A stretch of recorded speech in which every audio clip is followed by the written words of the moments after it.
Olá pessoal, aqui é o professor Bruno Medeiros de História e nesse vídeo eu vou fazer a resolução comentada do Vestibular Indígena 2023 Unicamp UFSCar.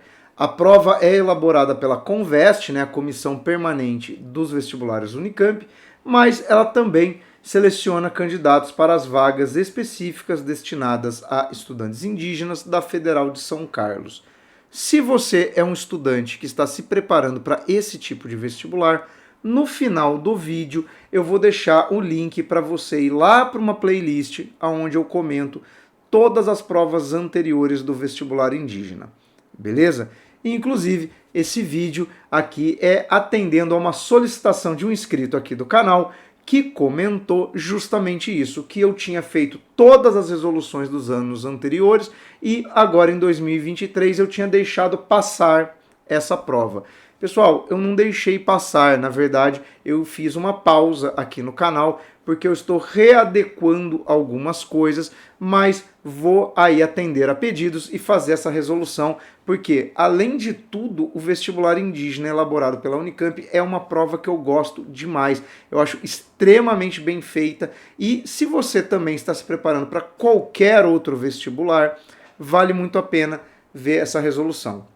Então vamos para a prova, só lembrando que aqui na descrição do vídeo eu vou deixar o link para você ir lá no site da Conveste, baixar o caderno de provas para poder acompanhar, fazer a resolução das questões e lá você também encontra o gabarito oficial, beleza? Fora isso, pessoal, se inscreve aqui no canal, ativa as notificações e dá o seu like, comenta, tire suas dúvidas aqui, belezinha? Vamos lá, a prova tem 50 questões do tipo teste, naquele padrão da Unicamp, com alternativas A, B e C e D, ou seja, 4 alternativas, e começa lá na questão 45, tá? A parte de história neste vestibular está lá na questão 45 a 50, são as últimas questões, depois vem a proposta de redação. E aí nós temos aqui na questão 45 um texto. A culinária tradicional brasileira não é necessariamente o resultado da miscigenação entre culturas europeia, indígena e negra. Não se pode dizer que o processo tenha sido de combinação igualitária. Trata-se de uma história de dominação em que colonizadores se adaptaram à alimentação local, indígena, utilizando-a para seus propósitos expansionistas. O processo histórico de constituição da culinária do Brasil se deu com muita violência e apagamento, como o de técnicas indígenas de cozimento e preparo que eram usadas e seguem sendo utilizadas, mas que não aparecem nos livros de culinária e enciclopédias como sendo dos povos originários. Tá? Então é um texto que fala lá da mandioca ao milho, do indígena ao caipira, né? Um texto publicado na revista de pesquisa da FAPESP. Pessoal, muito interessante antes de entrar na questão em si. O texto já rebate, né, aquele argumento tipicamente daquela visão lá construída a partir do Casagrande Senzala, né, daquela deturpação da ideia de que a miscigenação é um elo que une todos os brasileiros e que há ali um pouco de cada em tudo, né, do indígena, do europeu e do africano. Não, é um processo de disputas, é um processo de apagamento, é um processo de dominação, ou seja, é um processo muito mais tenso do que essa ideia cirandeira, né, de todo mundo tem um pouquinho de cada. Pessoal, olha lá, sobre a formação histórica das práticas alimentares no Brasil é correto afirmar que... Então, olha lá. Este foi um processo harmonioso em que portugueses, indígenas e africanos contribuíram com suas diferentes tradições e saberes sobre plantas e preparo dos alimentos. Acabei de falar, não é um processo harmonioso, é um processo de disputa, é um processo de conflito. Então, o item A está incorreto. B. A mandioca trazida da África pelos africanos e escravizados forneceu um dos alimentos básicos para a composição equilibrada da alimentação indígena e portuguesa. Bom, aqui não precisava ser um aluno indígena para saber que mandioca é uma planta nativa do Brasil. Então, não é uma colaboração africana, é um elemento indígena que é apropriado pelo colonizador, né, e pelos que habitaram a terra, né, e a gente vai reutilizando, ressignificando, adaptando, mas é uma lavoura de origem indígena, então está errado. C. As práticas alimentares de diferentes origens foram combinadas por meio de relações conflituosas, apropriação dos saberes indígenas e invisibilidade de seu protagonismo. Pessoal, o item C, ele retoma a tese central do texto. Então, já está muito óbvia que é essa a resposta correta. Mas existe um item D que nós vamos ler aqui para esclarecer qualquer dúvida. D. O milho e a batata trazidos da Europa pelos portugueses exerceram um papel importante na formação de práticas alimentares do Brasil colonial e no combate à fome. Mas milho e batata também são plantas nativas da América, né? A batata da região dos Andes, o milho da região do México, também é parte da culinária tradicional dos indígenas dessas regiões. Então, o item D está incorreto. A alternativa correta da questão 45 é a alternativa C, que fala justamente, né, dessa combinação conflituosa, né, entre práticas portuguesas, indígenas e essa apropriação. Pessoal, vamos olhar aqui questão 46, que é uma questão que tem uma tela, né? Temos lá Mona Lisa Cunhã, imagem retirada do site do artista, né? Então você tem lá a obra de autoria do artista indígena Denilson Baniuá dialoga com a obra de Leonardo da Vinci, denominada Mona Lisa, ou Gioconda, né? Iniciada em 1503, a obra de Leonardo, né? Pode-se afirmar que Baniuá, ao ambientar a figura europeia numa aldeia indígena, remete. Bom, o que é a obra, né? Você tem ali a Mona Lisa, né? A figura da Mona Lisa do Leonardo da Vinci, só que caracterizada como indígena e, obviamente, em um cenário, né, que remete ali a elementos indígenas. Então aqui trata-se, né, de uma obra que faz uma interpretação, uma paródia, né, um outro contexto. Então vamos lá. Remete a reinterpretação crítica de imagens artísticas consagradas. Bom, Mona Lisa é uma imagem consagradíssima, né? Nós estamos fazendo uma reinterpretação, então o item A, bastante adequado. B. Fusão pacífica entre cultura estrangeira e nacional. Celebração da superioridade da arte do Renascimento europeu. Impossibilidade de hibridismo social e cultural. Bom, há um hibridismo porque ele sugere ali uma fusão de elementos, né? A B, fusão pacífica de cultura estrangeira e nacional, complicado, porque se a gente for ver, a cultura mainstream, né, a cultura ali que é mais dominante, ela não é uma harmonia, de novo, entre essa cultura nativa e europeia, né? Ela é sempre uma imposição de uma cultura. Então, aqui, na questão 46, a que melhor dialoga com a proposta do autor, né, é você reinterpretar a imagem em um outro contexto, né? Então aqui, questão 46, alternativa A. Mas, de novo, pessoal, tanto a questão 45 como a questão 46, você podia encontrar essa questão em qualquer prova elaborada pela Conveste.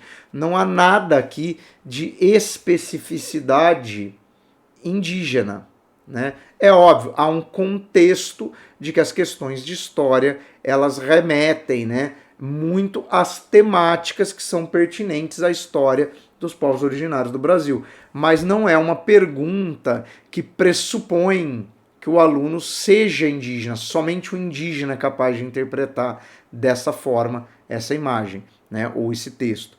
Então, questão 46 também, questão bem interessante. Na sequência, a gente tem aqui a questão 47, que vai falar do processo de independência do Brasil. Então, olha só, também dialogando aí, né, com os 200 anos da independência, as efemérides, né? Então, olha só, no processo de independência do Brasil, a corte portuguesa transferiu-se para o Rio de Janeiro, então, né, período joanino. e os antigos territórios lusitanos foram mantidos sob o domínio da família real. Na outrora América Espanhola, formaram-se na primeira metade do século XIX 2 dezenas de estados independentes que adotaram, com efêmeras exceções, a república como forma de governo e que se constituíram como verdadeiros laboratórios políticos da modernidade. Bom, nós tivemos uma breve monarquia, né? Por exemplo, no caso do México, né? E alguns outros movimentos que eram monarquistas, mas de fato predominou desde o início do processo a tendência republicana. E aqui é interessante, né? Porque o texto vai dizer que no Brasil a família real portuguesa se deslocou para cá e daqui preservou, né, o poder sobre os seus territórios. Já no caso da América Espanhola, não, né? Houve um processo de fragmentação e não houve a transferência da família real, da corte, em nenhum momento para a América. Sobre as independências do Brasil e da América Espanhola, é correto afirmar que a. Em sua maioria ocorreram no início do século XIX e foram marcadas por conflituosos processos sociais e políticos. Possível. Cronologicamente está certo, início do século XIX, né? Até porque ele fala na primeira metade do século XIX no texto. E há conflitos por quê? Porque você tem disputas políticas, você tem disputa entre os interesses locais e o interesse do colonizador. Então, aqui a 47, a alternativa A, bem adequada. Mas vamos ver aqui as outras. Ó.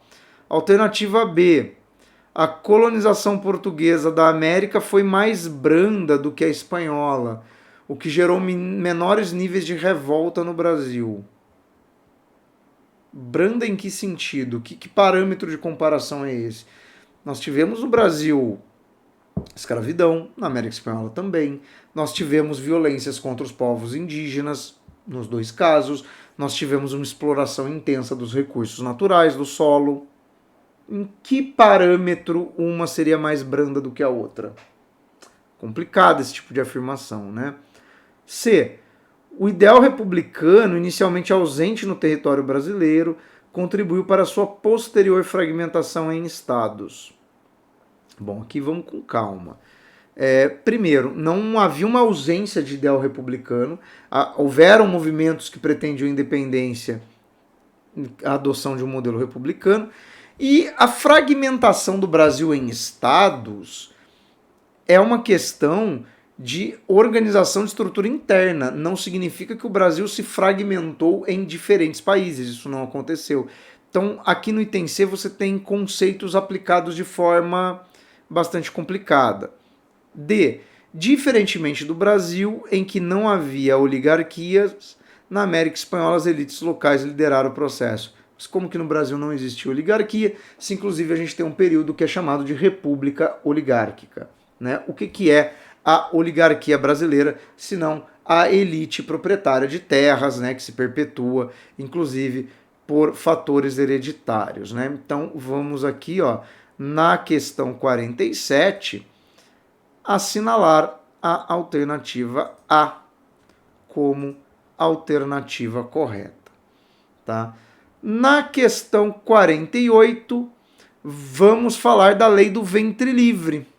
Olha só, né, uma das leis sobre o período ali de abolição da escravidão, na verdade, uma das leis mais importantes do período de transição para o trabalho livre. Olha só, leia um trecho da lei 2040, de 28 de setembro de 1871, que ficou conhecida como ventre livre. A princesa imperial regente, em nome de sua majestade o imperador Dom Pedro II, faz saber a todos os súditos do império que a Assembleia Geral decretou e ela sancionou a seguinte lei. Artigo 1º. Os filhos de mulher escrava que nascerem no império desde a data dessa lei serão considerados de condição livre. Bom, o artigo 1º é a definição básica, né, do que é o ventre livre. Parágrafo 1º. Os ditos filhos menores ficarão sob a autoridade dos senhores de suas mães, os quais terão obrigação de criá-los e tratá-los até a idade de 8 anos completos. Chegando o filho da escrava a essa idade, o senhor da mãe terá a opção de receber do Estado indenização de 600 mil réis ou utilizar o serviço do menor até a idade de 21 anos completo. É redação atualizada porque não está escrito com tanta clareza, né? O português da época é um pouco diferente, mas é essa a ideia da lei. Então vamos lá. A lei do ventre livre diz que o filho da escrava, ele nasce numa condição especial. Ele não é colocado imediatamente em liberdade porque ele é uma criança. Ele fica sob a guarda do proprietário da mãe até a idade de 8 anos. Não está aqui na lei, tá, pessoal? Não está completo, mas o que acontece? Aos 8 anos de idade, essa criança seria entregue ao Estado, uma espécie de orfanato, e aí o proprietário da mãe receberia esses 600 mil réis, ou o proprietário, por escolha dele, continuaria com a guarda dessa criança e poderia utilizá-lo como mão de obra até os 21 anos. Aos 21 anos, o nascido em ventre livre, de fato, se tornava maior de idade e aí, efetivamente, era uma pessoa livre. Tá? É isso que a lei, na prática, estabelece nesse primeiro artigo. Tá? A lei do ventre livre é muito mais complexa. Futuramente vai ter um vídeo aqui só falando sobre a lei do ventre livre. Promessa, podem cobrar. Então, olha só. Sobre a lei do ventre livre, é correto afirmar que essa lei, alternativa A, acabou com a escravidão e garantiu a indenização aos proprietários de crianças escravizadas. Primeiro erro. Não acabou com a escravidão. Por quê? Porque tudo que está descrito ali só se aplica a quem nascesse depois da lei. Não tem nada, por exemplo, que garanta a liberdade dos escravos que já eram nascidos antes. Não acabou com a escravidão. Quem acabou com a escravidão depois é a Lei Áurea, né? Anos depois. Fazia parte de um processo gradual de abolição da escravidão influenciado pela classe proprietária.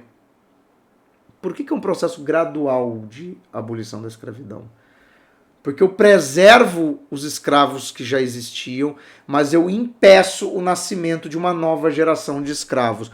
Se a gente olhar por este prisma, eu entendo que, aos poucos, a população escravizada iria envelhecendo e morrendo, e você teria uma nova geração de pessoas que já nasceriam na condição livre. Então, o item B faz todo sentido. Item C, eliminava a tutela que os senhores exerciam sobre as crianças e adolescentes, filhos de suas escravizadas. Não, o que é tutela? É guarda, pessoal. Mas a lei está dizendo que até a pessoa ser colocada em liberdade ou entregue ao Estado, a tutela é do proprietário da mãe. Então, o item C está errado. D, foi copiada das leis criadas por Estados Unidos e Cuba para evitar a radicalidade dos abolicionistas. Errado, não existe nenhum tipo de lei semelhante nos Estados Unidos.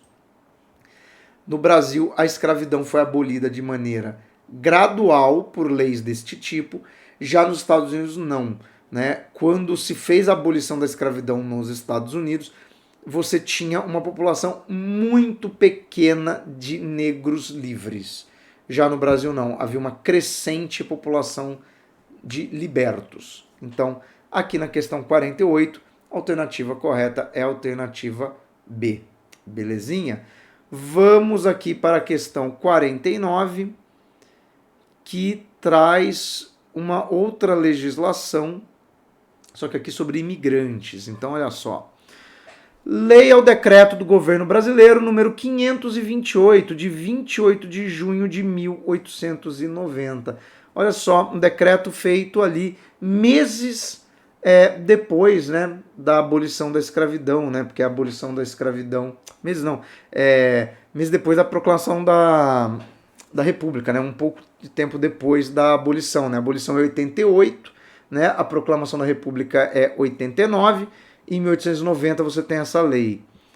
Artigo 1º. É inteiramente livre a entrada nos portos da República dos indivíduos válidos e aptos para o trabalho, que não se acharem sujeitos à ação criminal do seu país.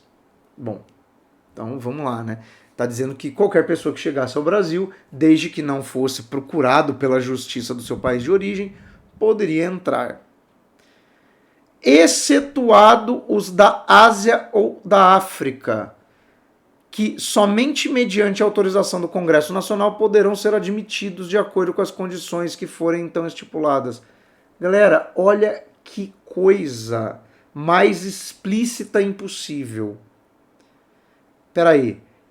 Qualquer pessoa poderia chegar no Porto de Santos, de Salvador, do Rio de Janeiro, de Recife, de Natal e entrar no Brasil como imigrante, a não ser asiáticos ou africanos. Então, pera lá. Não pode. Africano não pode asiático. Eu tô falando de quem? Quem pode, então? Essa lei, ao mesmo tempo que diz que todo mundo pode vir, diz que alguns não podem. Quem que pode vir? O europeu branco. Então, olha como a lei de imigração, né, os decretos de imigração, eles são racializados, né? Olha só, sobre a política imigratória brasileira da Primeira República, é correto afirmar que ela pretendia. Alternativa A, favorecer a entrada no Brasil de africanos e asiáticos que não tivessem cometido crime nos seus países de origem. Não, porque ela proíbe especificamente esses dois grupos. B, promover o branqueamento da população ao priorizar a entrada no Brasil de imigrantes oriundos de países europeus. Mais claro, impossível. Inclusive, vou deixar aqui o link para um vídeo bem antigo já aqui do canal, em que eu comento essa questão do processo de branqueamento, tá? Vou deixar o card aqui em cima.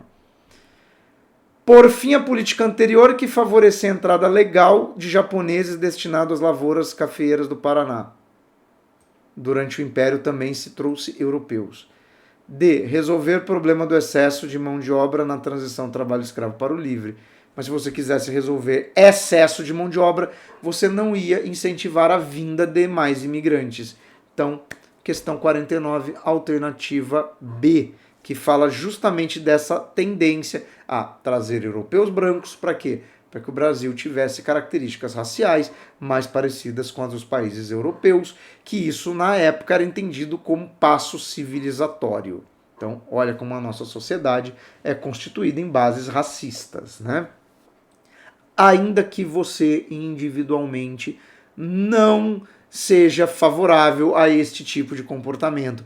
Mas a gente tem que lembrar que a nossa sociedade é a todo momento atravessada por essas heranças culturais e essas questões que são estruturais, beleza? Então vamos aqui para a última questão, questão 50, questão que traz a charge do enfio, né? Essa charge é famosíssima, né? Das diretas já, as pessoas querendo votar, né, o voto é nosso, direta já, e o soldado aqui dizendo voltem para suas casas, o povo é ilegal. Né? Ali no término da ditadura militar brasileira, a manifestação das diretas já e a reação ali do governo. Bom, vamos ver aqui as alternativas.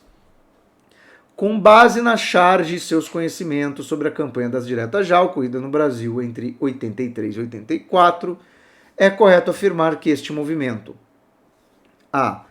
Lutou contra o sistema de eleições indiretas em que homens brancos votavam como representantes de toda a população. Bom, o movimento das diretas já é contra o voto indireto, de fato. Mas quem votava nessa eleição indireta não eram os homens brancos, eram deputados, né, era o colégio eleitoral que elegia presidente. E não havia nenhum tipo de proibição racial ao voto no Brasil. Por exemplo, quem votava para eleger deputados, que depois, né, participariam da eleição para presidente, era qualquer cidadão brasileiro. Tá? Brancos, negros, indígenas, jovens, idosos, não tem restrição. Causou uma forte reação da ditadura por meio de atos institucionais que tornaram o povo ilegal, conforme aponta a charge. Só que, pessoal, a gente está lembrado sempre de falar dos atos institucionais, né?